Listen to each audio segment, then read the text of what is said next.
Hello everybody.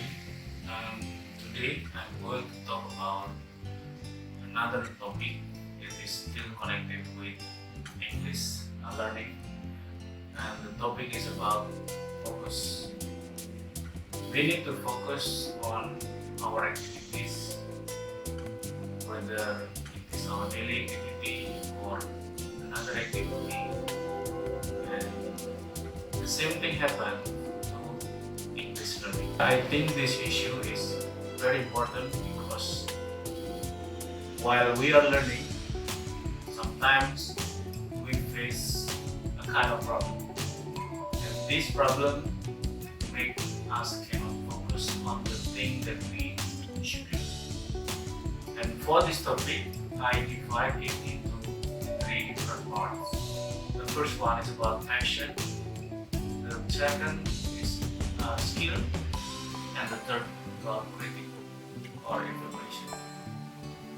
Okay, let's start from the passion first. Passion is a kind of energy or excited feeling that will make us do continuously about our activity.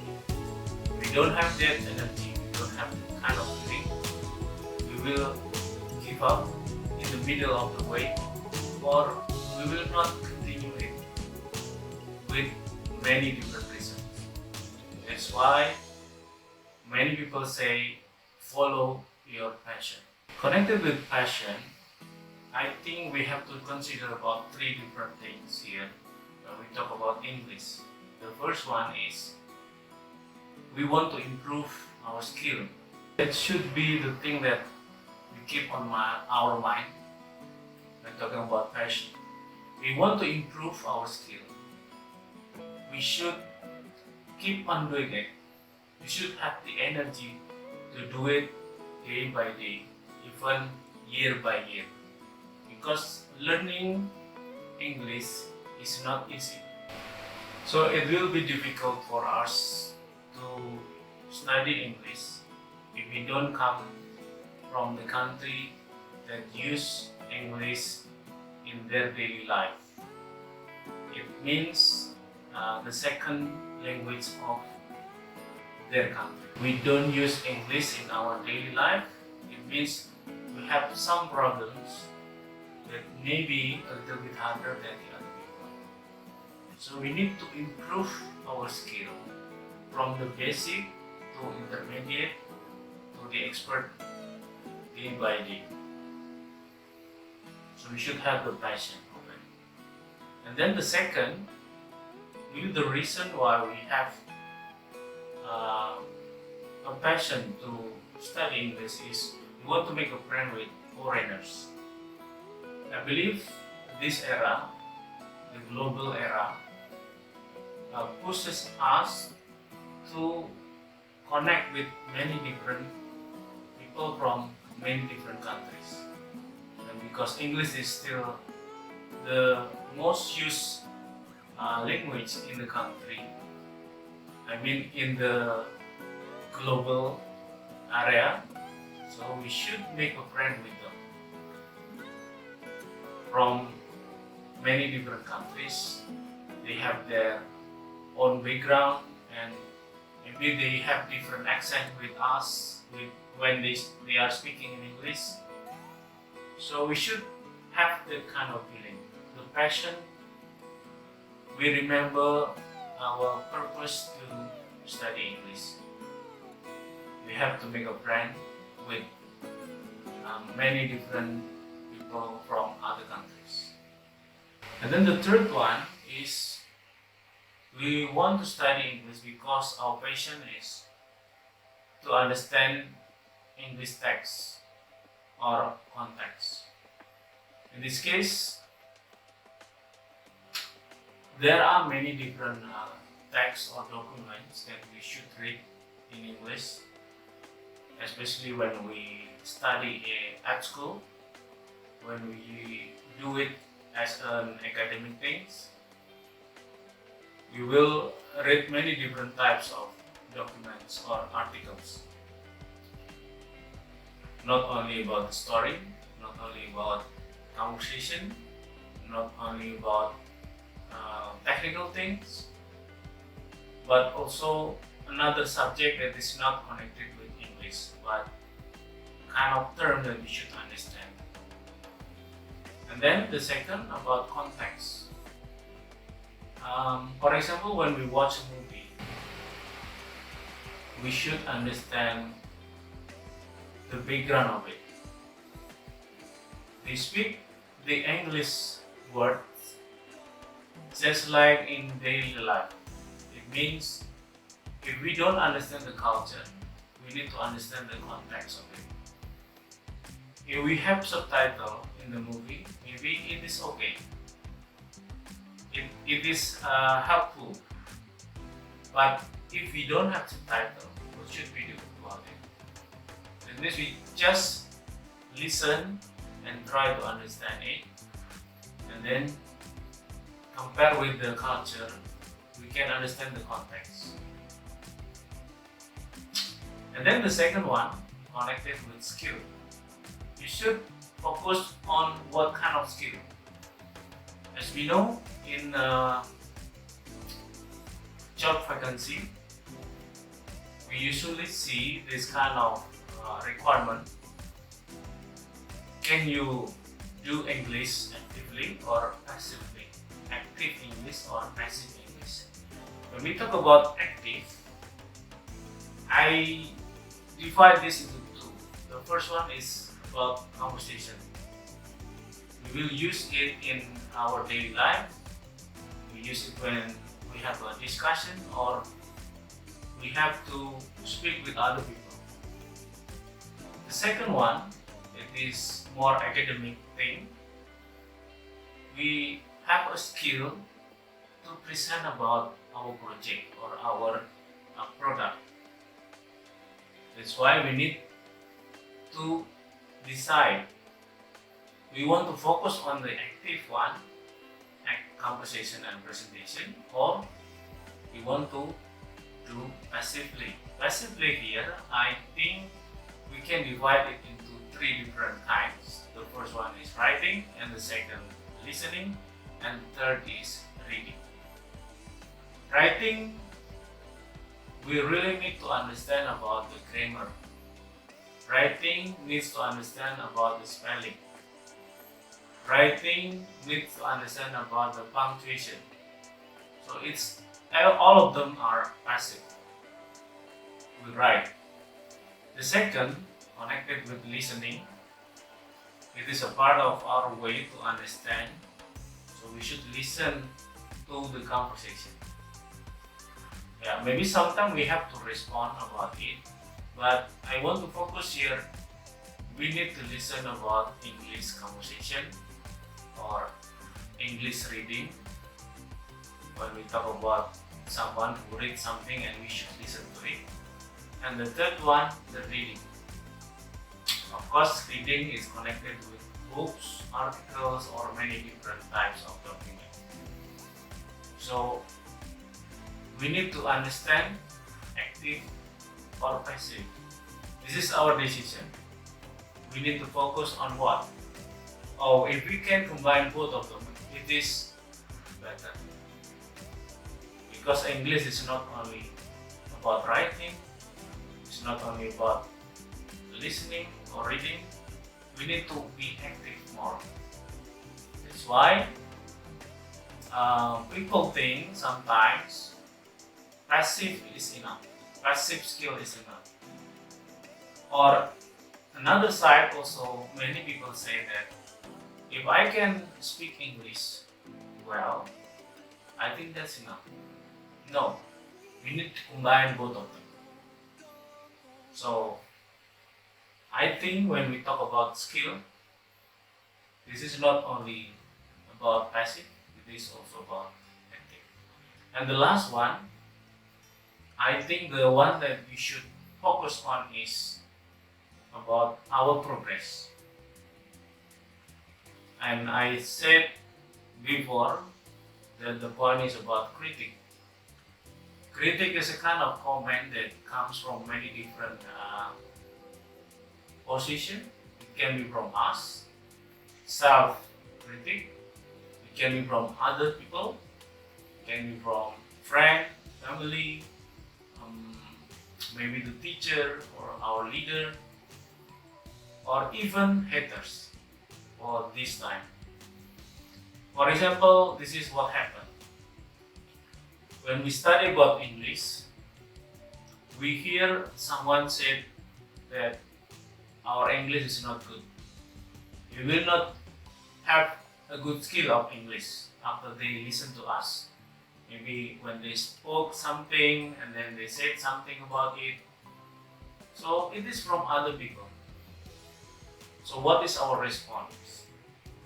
We will keep it as a kind of critic and then we improve more, or we just keep it and make us giving up on learning English. Yeah, sometimes critic is really hard to accept because we are in the middle of the way to study about something, to study about English, and someone said the bad thing about it.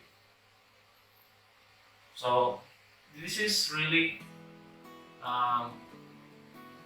depends on us. Okay, let's talk about self-critic. Self-critic comes from us. It means we evaluate ourselves. Of course, as a human, we are not perfect. That's why we need to, we need to evaluate ourselves. As we know that we have 4 different skills of English, that is reading, writing, listening, and speaking. From all of them, which one is our weakness and which one is our goodness? So, which one that we should improve? I think self-critic is necessary, even though many people also do not like to do it. It will make us maybe regret about something, giving up about something. So we should do the evaluation, self-evaluation, so that we can improve more, we understand our weakness and we try to correct it. For example, about our pronunciation or about our spelling maybe. Or when we write something and we make a mistake about the grammar. And the closer one that make the student give up is usually from the teacher. I am a teacher too, so I understand the situation. According to my experience, I just want to share about my experience here, that the student usually feel afraid of making mistake, and because of feeling afraid, they don't want to try more, they don't want to say more. For example, when I say, okay, can you explain about what you said before? And then they say, oh no sir, it's okay, I don't want to ask again about it. So, as the teacher, do we make a mistake when we ask about it further, or because the student just give up on the thing? Don't be afraid to make mistake. Usually it happens for any other subjects. Yeah. But I think when we study English, we need to say that also. Don't be afraid of making mistake. From the mistake, we can improve, we can do more and more. And then another problem from the student is usually because someone said bad things or they give bad comments to the others. For example, when I teach English in the class, while I'm talking to someone that can speak English, the other student will say, oh, you are too clever. So they will say something that make this person that is trying to speak English give up on it. as we know that bullying can happen in many different ways.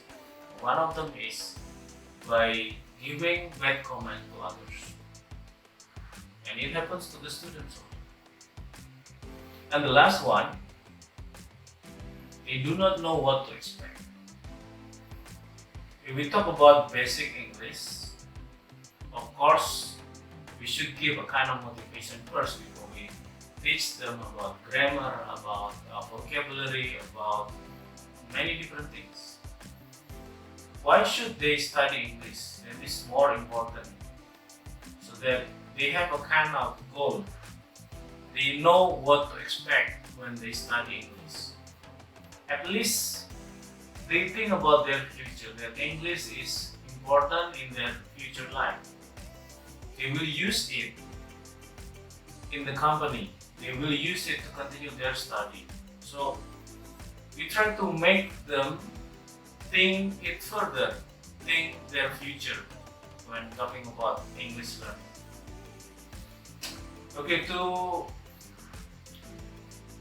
sum up the materials, or to make a summary about my topic today.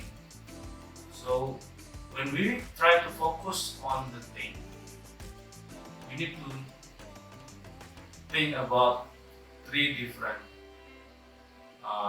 problems. The first one is, do we have a passion? What kind of skill do we need? And how will we respond to the critique, if it comes from us or from other people?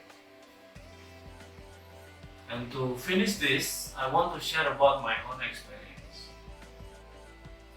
At the first time I studied about English, I didn't really like it. I didn't expect anything. I don't know what I like, especially when I was in junior high school or senior high school. Sometimes we like a certain subject because of the teacher. And at that time, I didn't have that kind of feeling. I didn't have the feeling that I like English, that's why I want to continue to study in the future. No, I don't have it. So I just study the basic thing. I just study as a subject so that I can get the score.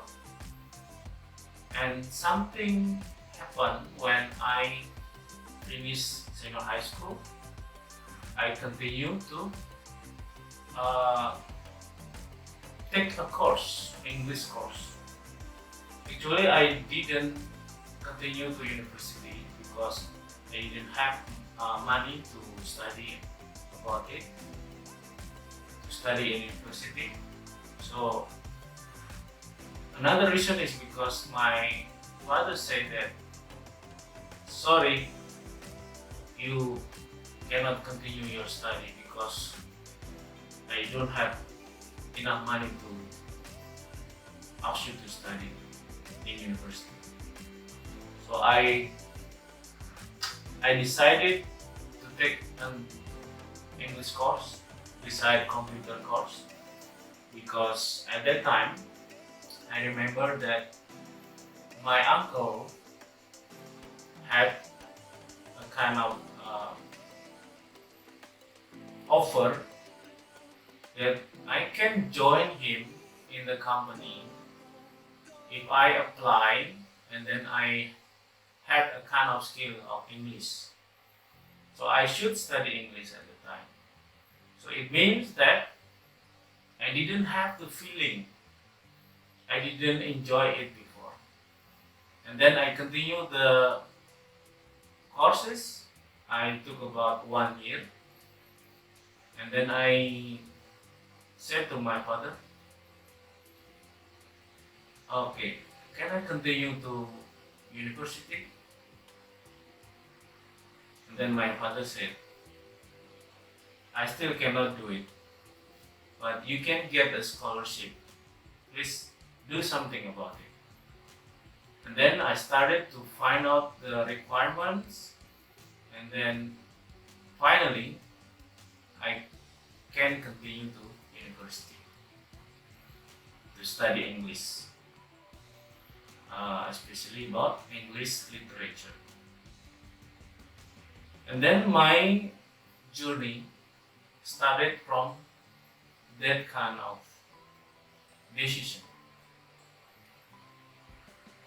I studied English and every day. I practiced it also.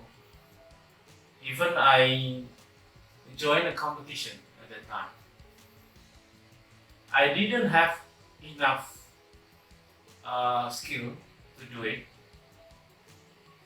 The competition that I'm in is a debate competition, and it's really, really helpful after I finished the university, studying university after that, because I think my English skill is getting better and better.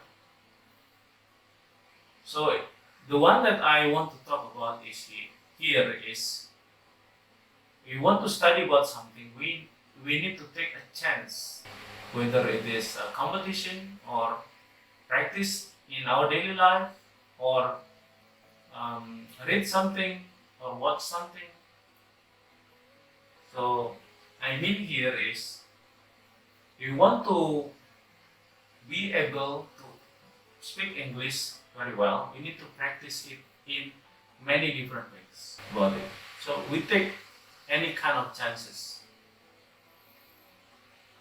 So I followed 2 times, as I remember, 2 times debate competition in another university, and I really feel that it was really helpful after that day. The second one, I had another experience after the debate. My second chance to use my English is when I was taking on the job training in a tourism information center in Malang. When I was there, I had a chance to speak with foreigners, not only the English speaker but also a Dutch speaker.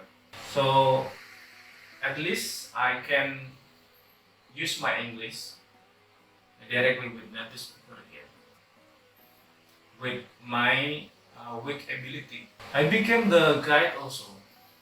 I accompanied a person from Norway, and I could practice my English also at the time. I prepared everything for him with my team, and then I accompanied him as a guide to Bromo Mountain. So I take another chance to practice my English. And then after I finished my university, I got another chance to use my English. I continued to work in a Christian magazine in Malang. The name is Duta Magazine.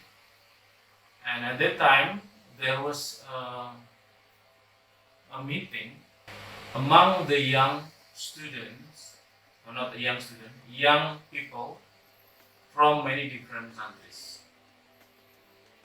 From Africa we have also from Europe, and we have also from Asia. So I took that chance to join and make a report about them.